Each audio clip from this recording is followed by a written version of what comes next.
and welcome along to the Copa Libertadores magazine show 2020. Dave Winter is a freelance sports commentator and now a saver.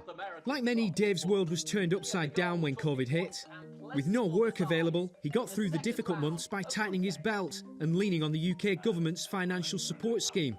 Now his income's back up close to pre-pandemic levels, but some of his new saving habits have stuck. Before the pandemic, I was definitely a big spender. There's nothing I love more than going on holiday, going to restaurants with friends, spending my money and enjoying life, really. My spending habits have changed largely in the day-to-day. Eating out with friends is a bit of a luxury, you could say. I'm starting to put more money away for the years to come, and I never did that previously. It's a familiar tale across the country. Research by the bank Santander found that half of adults have set up a rainy day fund.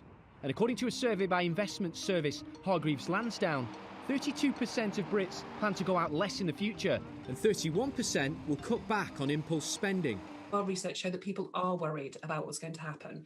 And about half said they really wanted to save all the money that they'd sort of not spent during the lockdown. They wanted to put that into their emergency savings. The problem is obviously that once we are sort of let out of our houses and able to go back to life a bit more normally, and people don't tend to stick with those kind of resolutions. They tend to be a bit tested. But a shift towards more conservative spending habits is having an impact on borrowing. The Bank of England announced in December that consumer credit borrowing had fallen at the sharpest annual rate since records began 26 years ago. And borrowing using credit cards, overdrafts and personal loans fell by 5.6% in October. It's been a devastating year for the UK high street, and hopes for next year are that pent-up demand will help fuel an economic recovery. But will these new consumer habits mean that people are spending less time in the shops and more time here? There's been this huge increase in saving. I mean, it was 28% of income. Normally it hovers around 5 or 6%. So are they going to go on a spending binge as soon as this all passes? I don't think so. And I think that's where the risk aversion will kick in. The days of me going out and spending money on coffee every day, for example, without thinking anything of it, those days I think are long gone, even past this pandemic.